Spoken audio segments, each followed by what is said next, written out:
Hello, അസ്സലാമു അലൈക്കും. ഇന്ന് നമ്മൾ രാവിലെ കടി ഉണ്ടാക്കുന്ന പുട്ടാട്ടോ. അത് പുട്ടുപൊടിയാണ്. ഇത് പുട്ടും പീടിയെന്ന് വാങ്ങിയതല്ല. നമ്മൾ ചാക്കേരി വെള്ളത്തിട്ട് പൊടിച്ചതാണ്. പൊടിച്ചിട്ട് പുട്ടിനാക്കി പൊടിച്ച് വറുത്ത് വെച്ച പൊടിയായിട്ടത്.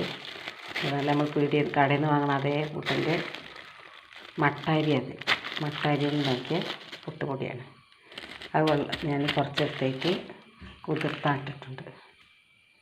ഇതാ കുറച്ചെടുത്ത് വെള്ളം കുതിർത്തഴിഞ്ഞ് ആദ്യം കുറച്ചുണ്ടായിട്ട് ഇതിങ്ങനെ പൊതിർന്ന് വരും.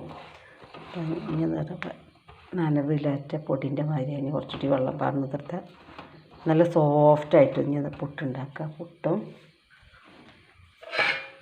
കടല വെള്ളത്തിട്ടുണ്ട്. കടലക്കറി ഉണ്ടാക്കട്ടെ. സവാള, പിന്നെ വെളുത്തുള്ളി, ഇഞ്ചി ചേർത്ത്, തക്കാളി, പച്ചമുളക്, മല്ലിപ്പൊടി, മുളകുപ്പൊടി, മഞ്ഞൾപ്പൊടി, പെരുംജീരകപ്പൊടി ഇട്ടുണ്ട്. എന്നിട്ട് വെള്ളം പാർന്നിട്ട്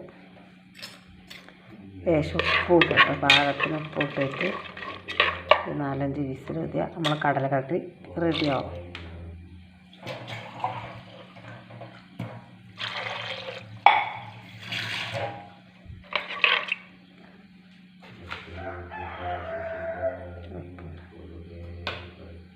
പുട്ടൊക്കെ തേങ്ങ ചേർത്തിട്ടാണ്. തേങ്ങ ചേർത്തിട്ടാണ് നമ്മൾ പുട്ടുണ്ടാക്കട്ടെ. പുട്ട് അടുപ്പത്ത് വെച്ചാണ് അവൾ പുട്ടടുപ്പത്ത് വെച്ചിട്ടുണ്ട്. ഗ്യാസ് മേലെ അടുപ്പത്തല്ല, പുട്ടാവും.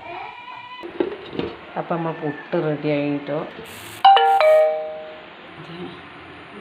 കറി റെഡി ആയിട്ടോ.